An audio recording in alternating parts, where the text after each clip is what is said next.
Tenho 25 anos, nasci e cresci no Arizona, e isso aconteceu recentemente. Então decidi compartilhar com vocês. Decidi pegar um ônibus para a dispensária, o que foi por volta das 8:30 da noite. Eu queria comprar um cartucho de Indica, o Purple Punch, que é o meu favorito. Peguei o cartucho e voltei para o ponto de ônibus para voltar para casa. Enquanto me aproximava do banco do ônibus, notei que havia um cara sentado lá. Não pensei muito nisso, já que sou antissocial e sempre me preparo para ficar em silêncio em qualquer situação social. No entanto, desta vez não tive chance, porque enquanto eu estava sentando, ele começou a me perguntar algo. Como eu estava com fones de ouvido, não conseguia ouvir o que ele estava dizendo. Então tirei os fones e perguntei o que ele tinha dito. Ele respondeu: "Você queria cortar o cabelo?" Enquanto me olhava com os olhos bem arregalados e sem piscar. Se eu fosse apostar, diria que ele estava sob efeito de algo. Não estou aqui para julgar ninguém, apenas entendo bem o vício. Eu definitivamente não esperava essa pergunta e respondi de forma meio sem graça. "Ah, não, estou bem." Então, percebi que ele estava usando um uniforme dos Arizona Cardinals e eu sou um fã dos Cardinals. Como toda a minha capacidade de socialização gira em torno de esportes, decidi perguntar: "Você é fã dos Cardinals?" Ele me olhou com uma expressão estranha por um segundo e respondeu: "Não, só comprei isso há alguns meses." Perguntei então: "Ah, quanto tempo você está cortando o cabelo?" Sem piscar, ele respondeu: "Só comecei a cortar há alguns meses." Perguntei: "Quem te ensinou a cortar cabelo?"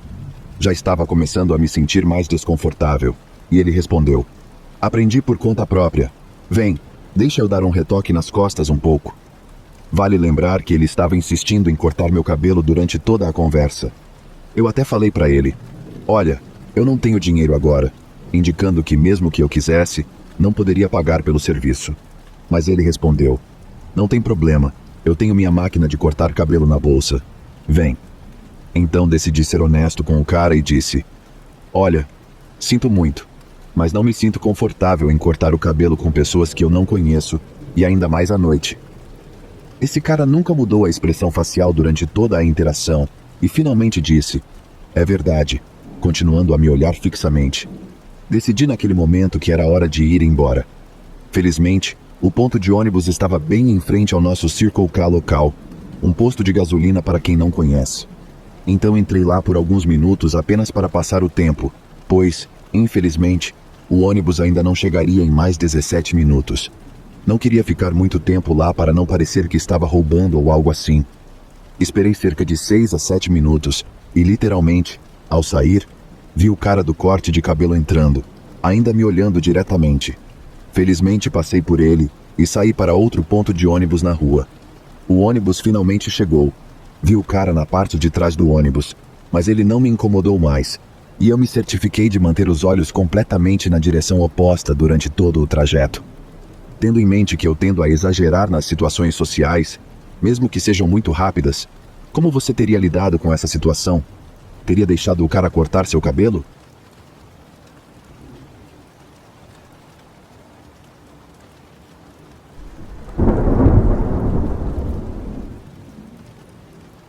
Na manhã de 26 de fevereiro de 91, uma menina belga de 10 anos chamada Nathalie Gaia Briggs estava esperando pelo ônibus escolar em um ponto em sua província natal, Vlaams Brabant. Ela vivia com seus pais e seu irmão mais novo, Anita, Eric e o pequeno Bjorn, no bairro tranquilo de classe média baixa de Leaf. Todas as manhãs, Nathalie era deixada no ponto de ônibus antes que sua mãe levasse seu irmão mais novo ao jardim de infância. A manhã de 26 de fevereiro não era diferente, e após sair do banco de trás do carro, Nathalie acenou para sua mãe e para o jovem Bjorn e os viu partir. Anita deu uma última olhada na filha pelo retrovisor e sentiu um orgulho imenso da filha, que demonstrava uma serenidade e independência que prometiam um futuro brilhante. No entanto, Anita não sabia que aquele olhar marcaria a última vez que ela veria Nathalie viva. Testemunhas mais tarde afirmaram que, em vez de permanecer no ponto de ônibus até a chegada do seu transporte, Nathalie começou a caminhar em direção a uma floresta próxima conhecida como Bosque. Ao chegar à linha de árvores, um homem não identificado apareceu. Nathalie parecia tranquila e seguiu o homem pela floresta.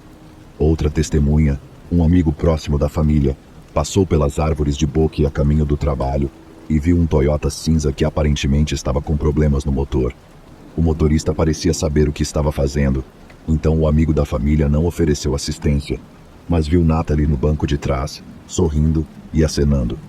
Como a menina parecia estar de bom humor, o amigo não achou a situação suspeita. Só mais tarde perceberiam a importância daquela visão. Algumas horas depois, por volta das 10, os pais de Natalie receberam telefonemas em seus respectivos locais de trabalho, informando que a filha não havia comparecido à escola. Eric Gaia então ligou para sua casa, esperando que a filha explicasse que estava se sentindo mal e havia voltado para casa. Sem resposta, ele dirigiu-se para casa para procurá-la pessoalmente. Nos minutos seguintes, a família Gaia entrou em pânico total, envolvendo amigos, parentes e vizinhos na busca por qualquer sinal de Natalie. Eles também contataram a polícia local, registraram um boletim de ocorrência e pediram para que a polícia também se envolvesse na busca. No segundo dia da busca, a polícia organizou um grande esforço de busca e resgate, vasculhando a floresta de Boque e áreas ao redor. Voluntários distribuíram cartazes com fotos de Natalie pela cidade, enquanto vários meios de comunicação nacionais entrevistavam os pais para aumentar a conscientização sobre o desaparecimento. Infelizmente, poucas pessoas forneceram informações relevantes, tornando o mistério do desaparecimento de Natalie cada vez mais perplexo. Quase um ano depois, os pais de Natalie começaram a considerar a terrível possibilidade de que sua filha pudesse estar morta e nunca mais voltaria. A polícia havia reduzido significativamente a busca e admitido que as chances de retorno seguro eram mínimas. No entanto, uma organização chamada Child Focus havia começado a se interessar pelo caso de Natalie e trabalhou para manter a história na consciência pública e encontrar novas pistas sobre seu possível paradeiro. Em coordenação com a polícia francesa, o Child Focus anunciou um possível suspeito: o sequestrador condenado Christian Van Gaven. O assassino infantil holandês havia cometido atos de maldade em seu país natal, na França e na Bélgica. E apesar da falta total de evidências físicas ou circunstanciais, a polícia francesa informou aos pais de Natalie que estavam 99% certos de que haviam capturado o assassino da filha deles. Alguns acreditavam que era apenas uma questão de tempo até que evidências físicas fossem encontradas, mas à medida que outro ano se passava e Van Gaven não era preso nem acusado, o Child Focus começou a considerar suspeitos alternativos. Um desses suspeitos era Mark Drew, responsável pelo sequestro, violação e assassinato de meia dúzia de meninas belgas. No entanto, o verdadeiro ciclo de assassinatos de Drew começou em 95, mais de 4 anos após o desaparecimento de Natalie. Alguns argumentaram que isso era irrelevante e que o verdadeiro assassino poderia ter feito uma pausa de 4 anos entre os assassinatos, como às vezes acontece com muitos assassinos em série em início de carreira. Outros argumentaram que havia outros suspeitos, muitos dos quais estavam ativamente matando crianças na época do desaparecimento de Natalie, que seriam mais adequados como suspeitos. Um desses suspeitos era Michael Stocks, um caminhoneiro belga preso na Holanda pelo assassinato de 3 crianças pequenas em 91. Em 92, um dos antigos companheiros de cela de Stocks procurou as autoridades com uma alegação chocante. Numa conversa profunda, Stocks havia aparentemente admitido ter sequestrado uma criança de um ponto de ônibus numa manhã no início dos anos 90. Ele detalhou como foi fácil convencer a menina de que ele era um amigo dos pais dela e que eles haviam pedido para ele levá-la à escola. Inacreditavelmente, seu carro então quebrou na plena vista de dezenas de pedestres, mas ninguém parou para ajudar ou fazer perguntas, e o sequestro foi bem sucedido. Quando ouviu a história, o companheiro de cela de Stocks achou-a tão improvável que não se incomodou em denunciá-la. Denunciar um companheiro de cela é arriscado, e o companheiro não estava disposto a arriscar sua segurança por uma alegação exagerada e, sem dúvida, enfeitada de Stocks. Mas com o passar dos meses, e ao saber mais sobre o desaparecimento de Natalie, ele percebeu que cada palavra das alegações de Stocks era verdadeira. Após informar as autoridades sobre o que sabia, a polícia agiu com base nas alegações do companheiro de cela e prendeu Stocks sob a suspeita de sequestro de Natalie. Stocks protestou veementemente contra a acusação, alegando que tinha provas de que não estava na Bélgica no dia do desaparecimento de Natalie. Horas após sua prisão, A polícia recuperou essas evidências na forma do tacógrafo do caminhão usado por Stokes para o trabalho. Um tacógrafo é um dispositivo que registra a jornada de um caminhoneiro, e após analisar seu conteúdo, a polícia determinou que Stokes estava na cidade francesa de Metz na data do sequestro de Natalie. No papel, isso era evidência suficiente para absolver Stokes de qualquer culpa, e ele foi eventualmente liberado sem acusação. No entanto, na prática, sugeria a monstruosa premeditação de um homem que havia planejado atacar crianças. Afinal, não seria a primeira vez que um caminhoneiro manipulou ou trocou um tacógrafo para ocultar alguma verdade inconveniente de olhares curiosos. No caso de Stokes, fazer isso o tornava um predador muito inteligente e perigoso. Levou quase outro ano, mas na primavera de 93, os investigadores encontraram a peça-chave. Uma análise intensa do tacógrafo de Stokes mostrou evidências de adulteração. Também descobriram que Stokes havia forjado vários documentos relacionados às suas rotas propostas, significando que ele havia sido instruído a seguir uma rota, mas optou por seguir outra. Assim que essas novas evidências vieram à tona, Stokes foi novamente preso sob suspeita de sequestro e assassinato, e a investigação mudou o foco para uma série de paradas inexplicáveis que ele parecia ter feito. Stokes finalmente confessou, mas não ofereceu uma confissão por causa da especificidade assustadora das afirmações dos detetives, mas devido à sua vagueza aterrorizante. Dizer que os detetives holandeses ficaram chocados quando Stokes finalmente admitiu o assassinato seria um eufemismo. Algumas fontes afirmam que, durante seu segundo período de detenção, Stokes foi interrogado cerca de 100 vezes, mas não há dúvida de que, vez após vez, ele negou todas as acusações contra ele. Então, de repente, e aparentemente do nada, ele se entregou. Ele admitiu ter matado uma jovem em 91, mas ela não era belga, e seu nome não era Natalie. Ela era holandesa, e seu nome era Jessica. Nas horas seguintes, a polícia ouviu como Stokes havia atraído uma garota para fora de uma piscina na vila holandesa de Seg. Diferente de Natalie, cujo corpo não havia sido encontrado, a jovem Jessica Lynn, de 11 anos, foi descoberta poucos dias depois perto de uma vila vizinha. Stokes também confessou a violação e assassinato de 2 meninos alemães, Marco Visser, de 13 anos, e Salim Til, de 10 anos, ambos da cidade de Vis. A polícia holandesa sugeriu que Natalie também poderia ter sido uma das vítimas de Stokes, mas ele negou. Sua onda de assassinatos começou em julho de 91, não em fevereiro, e apesar de já ter sido pego mentindo sobre seus locais, ele insistiu que não estava em Liftal no dia do sequestro de Natalie. Muitos detetives estavam bastante confiantes de que isso era uma mentira e que, provavelmente, Michael Stokes era responsável pelo desaparecimento de Natalie. No entanto, eles tiveram que jogar com as cartas que tinham, e em vez de gastar tempo e recursos adicionais buscando uma 4ª condenação por assassinato, apostaram nas 3 que já tinham e enviaram Stokes para a prisão por 20 anos. 8 anos depois de sua sentença, em setembro de 2001, Stokes estava participando de um programa de terapia ocupacional na prisão que envolvia o uso de turpentina e luzes fluorescentes. Por algum motivo, Stokes sofreu um acidente que resultou em ele se queimando. Ele recebeu queimaduras de 3º grau em 60% do corpo, e apesar de ter sido transferido para uma unidade especializada em queimaduras em Bac, ele faleceu em 25 de setembro de 2001. Os pais de Jessica Lynn supostamente celebraram a notícia e penduraram uma bandeira em uma das janelas de sua casa. Muitos disseram que a morte de Stokes foi resultado de uma tentativa de assassinato.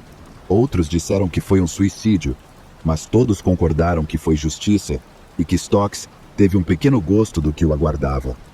Em uma entrevista de 2011 com o irmão de Natalie, ele admitiu que a tragédia havia mudado para sempre a família antes unida. Ele explicou que não era tanto a perda de Natalie, mas a falta de fechamento que sentia. Ele disse que o desconhecido parecia uma maldição. O irmão de Natalie continuou dizendo que seu pai às vezes visita o ponto de ônibus de onde ela desapareceu, na esperança de que a pura vontade possa forçar uma revelação. Mas até hoje, o destino de Natalie continua um mistério, e o monstro que a levou pode ainda estar livre para caminhar entre nós.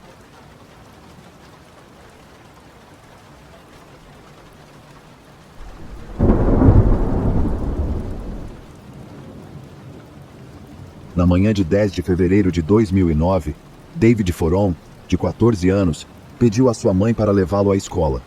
David e sua família moravam na pequena cidade de Alma, perto do lago St. John, em Quebec, Canadá. A região é conhecida por seus invernos gelados, e a manhã de 10 de fevereiro não foi diferente. Apesar das temperaturas congelantes, a mãe de David tinha uma manhã movimentada pela frente e educadamente recusou o pedido do filho, seguindo com sua rotina. David não parecia muito desapontado. Ele simplesmente vestiu seu casaco vermelho de inverno, saiu de casa e caminhou até o ponto de ônibus na esquina. Menos de 15 minutos depois, o ônibus escolar de David chegou ao ponto de ônibus perto de sua casa, e pelo menos meia dúzia de crianças subiu no grande veículo amarelo. Mas David não estava entre elas. Cerca de 6 horas depois, a mãe de David estava em processo de registrar o desaparecimento dele na polícia local, quando um detetive perguntou se ela tinha notado algum comportamento incomum recente. Ela lembrou que, naquela manhã, por volta das 4 da manhã, David havia subido em sua cama, como fazia quando era pequeno, e exigido um carinho.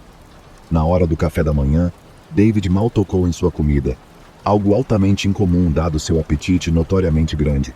A mãe de David também informou à polícia que ele vinha sofrendo uma campanha de bullying implacável nos últimos meses, e que havia mencionado algo sobre ser alvo de violência na noite anterior ao seu desaparecimento.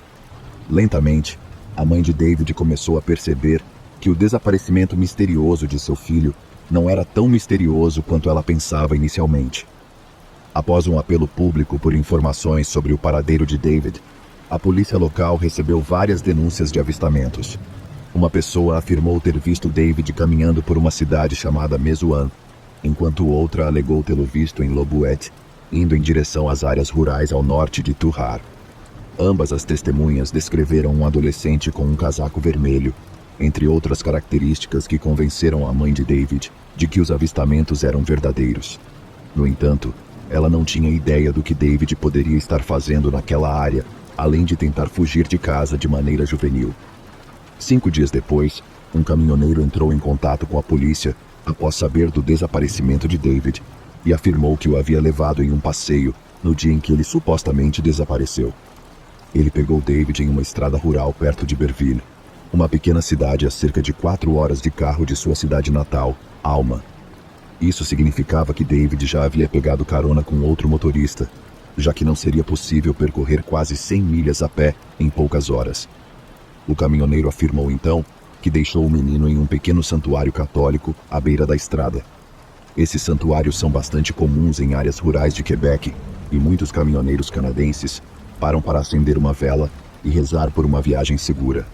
O caminhoneiro, que deu uma carona ao jovem David, não foi diferente e assegurou ao menino que, como o santuário era um ótimo lugar para pegar uma carona, ele estaria de volta à estrada em pouco tempo. Não estava errado. Segundos depois de acender sua vela e colocá-la ao lado do santuário, ele viu um carro compacto azul de 4 portas parar ao lado de David, antes que o motorista o convidasse para dentro. O caminhoneiro foi posteriormente submetido a um extenso teste de polígrafo para garantir que sua declaração era precisa, e ele provou ser sincero em todas as etapas. O caminhoneiro, que foi considerado uma das principais pessoas de interesse no caso, foi eliminado como um possível suspeito. Na tentativa de localizar David antes que ele sofresse algum dano, a polícia conduziu buscas extensivas por toda a região, além de iniciar uma campanha de cartazes para aumentar a conscientização sobre o desaparecimento de David. A campanha de publicidade gerou milhares de dicas possíveis, mas, como em muitos casos semelhantes, poucas dessas dicas foram remotamente úteis, e aquelas consideradas viáveis acabaram se mostrando becos sem saída. A polícia então organizou uma equipe de mergulhadores especializados para vasculhar o fundo do rio de Descartes de PTI, que serpenteia pela cidade de Alma. O esforço foi reforçado pelos serviços de centenas de voluntários locais, nacionais e internacionais que chegaram à cidade para pesquisar a área ao redor e distribuir cartazes de desaparecidos. Uma organização canadense de juventude ofereceu uma recompensa de 10 mil, mas quando a oferta não gerou nenhuma pista utilizável, as perspectivas começaram a escurecer. A teoria mais amplamente aceita era que, após fugir de casa devido ao medo do bullying, David havia pegado carona com a pessoa errada. Mas quão grave era a situação na escola? Mesmo aos 6 anos, David teve problemas para se adaptar à escola. Ele foi diagnosticado com déficit de atenção e o medicamento Ritalina parecia ajudar no curto prazo, mas quando David começou o ensino fundamental, ele desenvolveu um severo impedimento na fala. Ele era zombado implacavelmente, ao ponto de seus professores encurtarem seus dias de aula para que ele pudesse seguir para casa, sem ter que enfrentar outros colegas. Crianças sempre foram cruéis, mas parecia que no caso de David, uma cultura social particularmente tóxica o colocava no fundo de uma hierarquia extremamente brutal. Um ano antes de seu desaparecimento, quando tinha 13 anos, David estava indo para casa de bicicleta quando um grupo de crianças o perseguiu até um beco sem saída e roubou sua bicicleta. Mas o tormento não terminou aí. O grupo arrastou David até um riacho próximo, que estava sujo de lodo e larvas de mosquito, e o empurrou para dentro. David, angustiado e cheirando a água do riacho, então foi para a casa de um primo muito mais velho, Maxim, que lhe ofereceu um banho e uma troca de roupas, e chamou a polícia. Maxim provavelmente estava tão preocupado quanto furioso, mas como muitos de nós, ele pode ter assumido que David apenas teve a infelicidade de se deparar com os valentões da escola. No entanto, como ele viria a aprender, isso simplesmente não era o caso. Antes mesmo que David tivesse terminado o banho, um grupo de cerca de 20 jovens da escola tinha se reunido na frente da casa de Maxim. Eles chamaram David para fora e só se dispersaram quando viram um carro da polícia passando pela rua. Só então Maxim percebeu a gravidade da situação. No final da 8ª série, a educação de David estava gravemente prejudicada e ele foi colocado em uma classe para crianças com dificuldades de aprendizagem menores. Isso significava que o bullying apenas se intensificou e até algumas das crianças que haviam sido civilizadas com ele nos anos anteriores começaram a se juntar ao tormento, algo que David certamente achou particularmente doloroso. Em dezembro de 2008, David começou a fazer longas caminhadas após o jantar, algo que Maxim achou particularmente preocupante. Ele também havia sido vítima de bullying durante sua juventude e também fazia longas caminhadas para clarear a mente, mas apenas quando estava se sentindo realmente mal. Maxim alertou a mãe de David, que implorou ao vice-diretor da escola para fazer algo sobre o bullying. O vice-diretor prometeu agir, mas quando as aulas recomeçaram após as férias, parecia que suas promessas haviam sido esquecidas. Em 28 de janeiro de 2009, a mãe de David ligou para Maxim em pânico. Era quase hora do jantar e David não havia retornado da escola. Maxim saltou para seu caminhão e saiu para encontrar seu primo. David foi encontrado mais tarde em uma das principais vias de Alma e estava tão frio que, após subir no banco do passageiro do caminhão de Maxim, ele não conseguiu falar em frases completas até aquecer adequadamente. "Estou realmente no meu limite", David relatou. "Não aguento mais." Nos 2 dias seguintes, David foi mantido em casa da escola e buscou uma isenção até que o problema do bullying fosse resolvido. No entanto, as autoridades locais responderam lembrando-a de que David era legalmente obrigado a frequentar a escola até completar 16 anos e que ela enfrentaria repercussões legais se não garantisse isso. Assim, em 2 de fevereiro de 2009, pouco menos de uma semana antes de desaparecer, David Foron foi forçado a voltar para a escola. No Canadá, há um programa de TV em francês muito conhecido chamado The True Negotiator. Seu anfitrião é Claude P., um ex-negociador de reféns que se tornou repórter criminal. E como os programas em inglês, como Frontline da PBS, ele aborda eventos de alto perfil, bem como casos de justiça criminal de interesse público. Em setembro de 2011, um episódio do programa apresentou o desaparecimento de David e revelou alguns detalhes anteriormente não compartilhados com o público. Paris alegou que, após seu próprio apelo pessoal por informações, recebeu uma ligação de um membro do público. Essa pessoa afirmou ter conhecimento direto de que David estava sendo, e eu cito, ajudado por um estranho anônimo. Também afirmou que David estava pronto para voltar para casa, mas somente sob a condição de que aqueles que o ajudaram não fossem acusados. Se eles fossem acusados em conexão com seu desaparecimento, a pessoa que ligou afirmou que teria a capacidade de fazer com que David tirasse sua própria vida antes de encerrar a ligação. O informante anônimo alegou que o desaparecimento de David foi parcialmente devido à adesão estrita de sua família a algum tipo de seita religiosa, que em algumas passagens foi implícito ser das Testemunhas de Jeová. No entanto, quando perguntada se isso era o caso, A mãe de David negou ser membro de qualquer organização religiosa. Ela acrescentou que o que estava sendo feito para ajudar David não era nada que sua própria família não pudesse supervisionar e implorou ao informante anônimo para fornecer mais informações.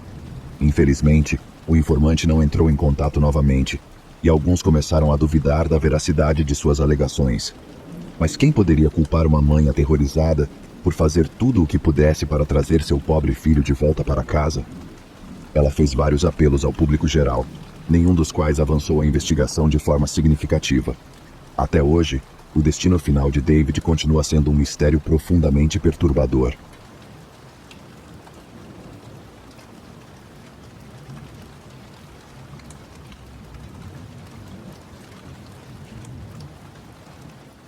Olá, amigos do canal! Sejam bem-vindos! E, por favor, ajude nosso canal a crescer. Curte, compartilhe e inscreva-se. Quando eu estava na casa dos 20 anos, trabalhei em uma loja de varejo em um shopping, mas não havia horas suficientes, então perguntei se havia algo mais que eu pudesse fazer. Meu chefe me disse que a loja do outro shopping precisava de mais pessoas, então eu poderia passar lá no meu final de semana. Eu precisava pegar um ônibus que era um pouco mais longo, mas eu não precisava fazer nenhuma transferência, então me levantei cedo e peguei o mais cedo que eu consegui. A viagem de ônibus foi relativamente normal. Eu vi partes da minha cidade que eu não tinha visto antes. Notei que o ônibus eventualmente entrava em um bairro mais degradado. Havia mais lixo por toda parte, edifícios abandonados, casas e carros, etc. Eu percebi isso, mas me senti segura no ônibus, já que meu destino era em um bairro bonito. Em determinado momento, uma senhora idosa entrou no ônibus e eu notei que ninguém estava se levantando para oferecer um assento a ela. Então, eu lhe dei o meu e fui segurar o poste ao lado da porta do ônibus, continuando o meu caminho. Enquanto viajava, lembro de olhar para um homem ao meu lado e perguntar se ele sabia quanto tempo mais levaria para chegar à minha parada. Mas antes que ele pudesse responder, alguém apertou o botão para descer. As portas ao meu lado se abriram e então eu senti mãos no meu braço livre, me puxando. Eu imediatamente me encolhi, porque geralmente não gosto de contato físico com estranhos, fora um cumprimento ou um aperto de mão, e realmente acho que esse reflexo salvou minha vida, porque levou alguns segundos para meu cérebro registrar que alguém estava tentando me puxar para fora do ônibus. Um homem alto, usando uma camiseta branca, jeans azuis e tênis brancos, havia saído da parte de trás do ônibus, pegado meu braço e tentado me arrastar para fora do ônibus. Ele me puxou para o segundo degrau antes que eu conseguisse entender o que estava acontecendo, e eu estava apenas segurando o poste com dificuldade. O braço que ele estava segurando estava com minha bolsa, e eu até tentei balançar minha bolsa para ele, para que ele a pegasse, mas ele não tinha interesse na bolsa. Eu estava prestes a começar a pedir ajuda quando senti alguém pegar minha cintura e me puxar de volta para dentro do ônibus. O homem tentando me puxar para fora deve ter percebido que não poderia me levar sem isso, se arrastar por mais tempo do que ele esperava. Então ele finalmente desistiu e correu embora. E foi isso. O homem correu, a porta se fechou, e eu vagamente me lembro de ouvir o homem que me salvou dizer algo como: "Você morre naquele bairro?" E eu aparentemente entrei em choque, porque só lembro de dizer: "Oh." Eu nem lembro de agradecer a ele, não disse nada ao motorista, não contatei a polícia como eu deveria ter feito, nem lembro do meu turno naquela outra loja, nem da viagem de volta para casa. Era como se eu estivesse entorpecida. Foi quando cheguei em casa e tomei um banho, me preparei para dormir e estava na beira da cama com meu pijama, que pensei: eu quase fui sequestrada? Sim, eu quase fui sequestrada. Eu tenho muitos arrependimentos sobre isso. Arrependo-me de não ter contatado a polícia, caso aquele cara vá atrás de outra mulher. Pelo menos as mulheres estariam cientes de que ele estava por aí. Arrependo-me também de não ter agradecido e mantido contato com a pessoa gentil que me salvou. Na verdade, postei um anúncio na Craigslist local, na esperança de que ele de alguma forma visse e soubesse o quanto sou grata.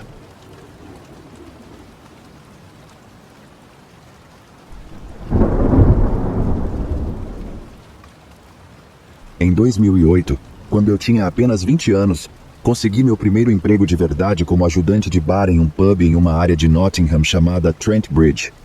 Minha situação de vida com meus pais em Lenton não estava boa. Eles estavam no meio de um divórcio, e a casa parecia ter uma nuvem negra pairando sobre ela o tempo todo.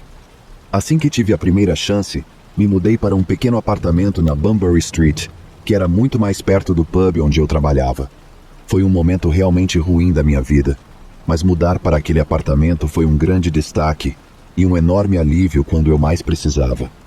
Não era muito, mas era meu, e foi um grande peso tirado dos meus ombros ter um lugar para me retirar, receber alguns amigos, beber algumas vodkas com Red Bull e simplesmente esquecer toda a bagunça com meus pais. O papel de parede estava descascando e uma das janelas estava emperrada, mas eu não me importava muito com essas pequenas coisas. O que eu realmente me importava era com o grupo de rapazes que costumava ficar na parada de ônibus na Bathley Street até altas horas da madrugada. Eu os percebi alguns dias depois de me mudar, porque, devido à localização do meu apartamento em um grande edifício de 2 andares, que agora parece ser um centro de treinamento para motoristas de ônibus de Nottingham, uma das minhas janelas dava para a Bathley Street, onde estava a parada de ônibus. Eu cheguei em casa do trabalho por volta da meia-noite e tinha acabado de entrar no meu quarto, quando ouvi uma risada barulhenta do outro lado da rua. Olhei pela janela e lá estavam eles. Um grupo de jovens na faixa dos 18 a 20 anos, se abrigando na parada de ônibus. Achei que eles estavam apenas esperando o último ônibus, mas depois que algumas horas passaram e eles ainda estavam lá, sendo barulhentos na hora em que eu planejava dormir, percebi que estavam apenas usando o local como um ponto de encontro, presumivelmente para se proteger da chuva. Naquela noite, eles não foram tão ruins, e se foram pouco tempo depois que eu fui para a cama, mas em outras noites, eram um incômodo absoluto. Eles ficavam lá gritando e rindo até 4 ou 5 da manhã durante o verão, e tinha que estar um tempo absolutamente terrível para que eles decidissem não aparecer. Houve uma breve pausa durante o Natal, mas assim que começou a esquentar novamente, eles voltavam todas as noites sem falta. As únicas vezes em que eles se moviam involuntariamente era quando alguém chamava a polícia. Eu realmente vi isso acontecer uma vez, mas os que tinham algo ilegal simplesmente saíram correndo, e os outros apenas provocavam a polícia, enquanto eles revistavam seus bolsos e depois jogavam seus papéis azuis de parada e busca no chão. Depois de um tempo, acho que a polícia decidiu desistir, e quando os rapazes estavam na parada de ônibus, as pessoas tendiam a evitá-la e usar uma alternativa. Eles eram um grande incômodo, mas além de fumar um baseado na parada de ônibus e serem irritantes, eu não acho que eles estavam realmente fazendo algo ilegal, então eu não acho que a polícia podia fazer muito a respeito. O inverno passou para a primavera, e quando começou a esquentar um pouco, os rapazes começaram a ficar na parada de ônibus novamente. Isso não era um grande problema antes, porque meu horário de turno tardio significava que eu não ia para a cama até mais ou menos o mesmo horário que eles. Mas assim que comecei a ter dias livres, tudo mudou.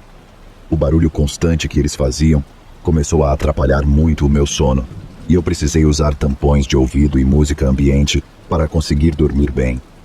Eu realmente desejava ter o seu canal naquela época. Mais de uma vez, eu abri meus olhos e vi luzes azuis piscando pelas persianas, e eu sentia uma quantidade não saudável de satisfação ao ver 1 ou 2 dos barulhentos sendo presos por algo que encontraram em seus bolsos, mas por algum motivo, isso não os desanimava. Eu não sei o que eles estavam pensando. Honestamente, se fosse comigo, eu teria encontrado outro lugar onde não pudesse ser incomodado pela polícia.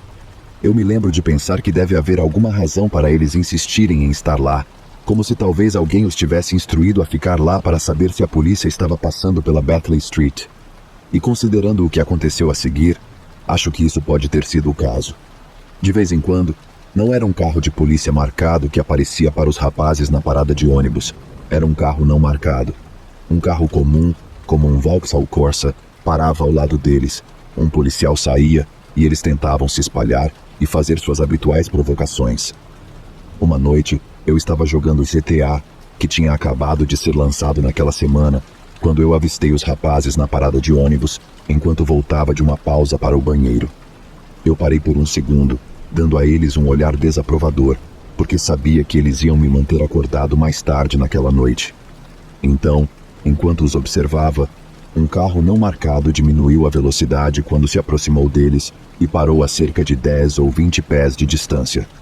Eu pensei, sim, Lá vem a polícia de novo. Mas a polícia normalmente apenas saía e começava a perseguir as pessoas, e quem estava lá dessa vez parecia feliz apenas de ficar parado a alguns metros. Os rapazes na parada de ônibus obviamente pensaram que era a polícia também. Acho que apenas um deles fugiu, e deve ter sido quem tinha a maconha naquela noite. Mas, em vez de fugir, o resto ficou no lugar e começou a gritar coisas para o carro parado. Eu estava bem animado para um pouco de teatro de rua, então fiquei olhando pela janela, sorrindo para mim mesmo, esperando que a dispersão rápida resultasse em uma noite tranquila para mim. Então, a última coisa que me lembro de pensar antes da cena diante de mim mudar abruptamente foi olhar para o carro escuro e não marcado e pensar: acelera e faz alguma coisa. E então eles fizeram. Houve um flash e um estrondo, e um dos rapazes na parada de ônibus simplesmente caiu. Eu realmente quero dizer isso. Ele simplesmente caiu, como no momento depois do estrondo, sua cabeça bateu nos joelhos antes de seu corpo bater no chão. Foi provavelmente uma das coisas mais assustadoras que já vi na minha vida. Na noite em que aprendi que não importa quantos filmes do Tarantino você assista, ou quantos jogos de tiro em primeira pessoa você jogue, nada pode preparar você para ver alguém ser baleado com seus próprios olhos. Pensando bem, acho que o tiro deve ter cortado a coluna do pobre garoto acima da cintura, o que explica a maneira estranha como ele caiu. Desde então, me disseram que se ele tivesse sido baleado na cabeça, eu teria notado, já que provavelmente não teria restado muito dela. No momento em que percebi o que tinha visto, me abaixei abaixo da janela e me escondi atrás da parede de tijolos embaixo. Sei que isso pode parecer melodramático, já que ninguém estava atirando em mim, mas eu estava preocupado que pudesse haver algum fogo cruzado ou algo assim dos rapazes que estavam fugindo. Eu nunca tinha visto ou experimentado algo remotamente parecido antes e não sabia o que mais fazer.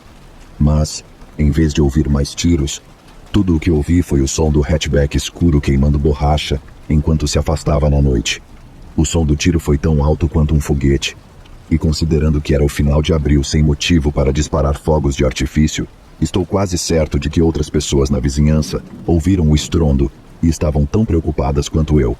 O número da emergência deve ter recebido 100 ligações de toda a Battley Street e das ruas ao redor, mas novamente, eu realmente não sabia o que fazer.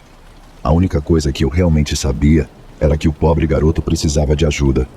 Ele poderia ter sido um incômodo, mas pelo amor de Deus, ninguém merece morrer na rua daquela forma, sozinho, com os amigos acabando de fugir.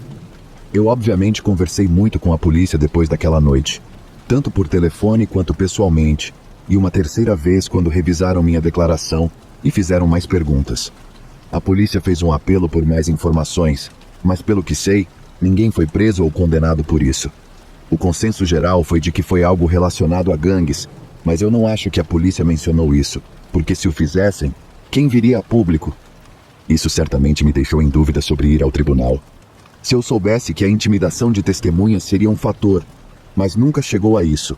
Eles nunca me pediram, e até onde eu sei, o assassinato do pobre garoto permanece sem solução até hoje.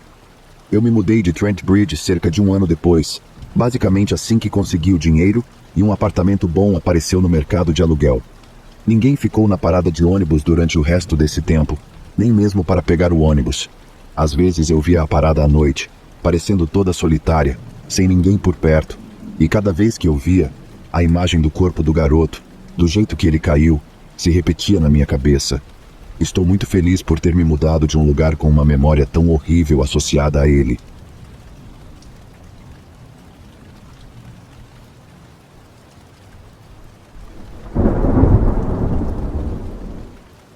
Sou uma mulher europeia que atualmente está hospedada em uma capital sul-americana.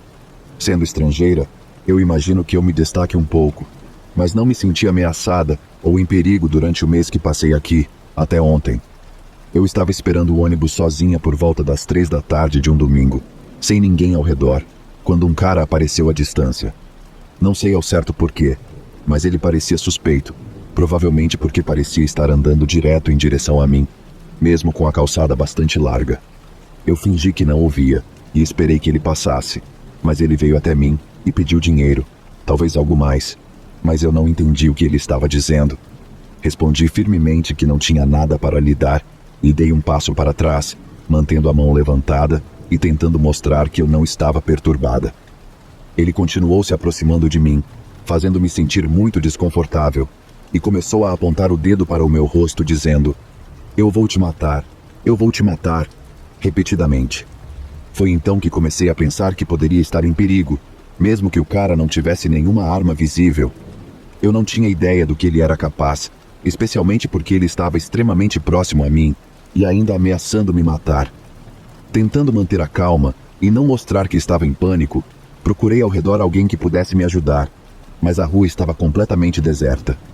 Foi quando vi um ônibus se aproximando. Eu acenei para ele e as portas já estavam abertas, então entrei sem olhar para trás. O assistente do motorista me disse para entrar rápido, pois ele tinha visto a cena de longe e me garantiu que só precisávamos nos afastar daquele cara louco. Isso tudo aconteceu em questão de 30 segundos, mas muita coisa poderia ter dado errado em um curto espaço de tempo. Estou feliz por ter permanecido relativamente calma e provavelmente investirei em um spray de pimenta para o futuro.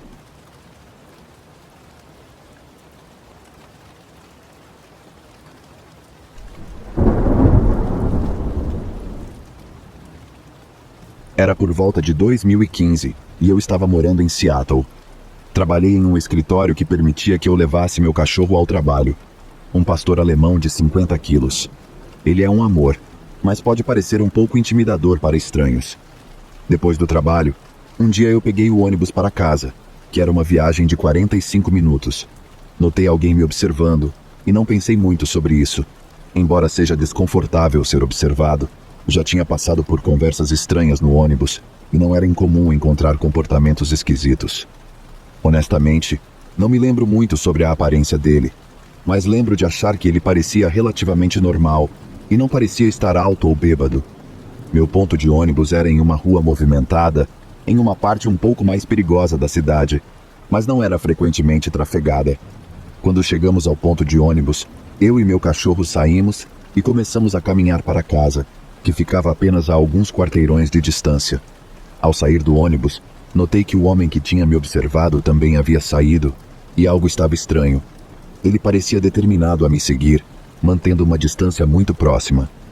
Lembro de ter ouvido algum conselho no passado de que você não deve ir direto para casa se estiver sendo seguido. Isso deve depender da situação, e às vezes é mais seguro estar em casa. Mas nada havia acontecido além de ter meu espaço pessoal invadido, e eu não me sentia imediatamente em perigo.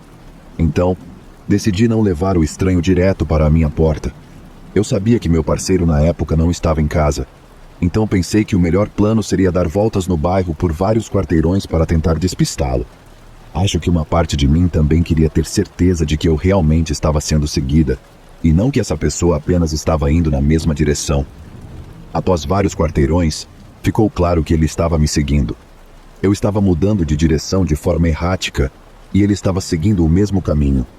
Nenhum de nós falou um com o outro, e eu estava cada vez mais frustrada por alguém estar seguindo uma mulher sozinha.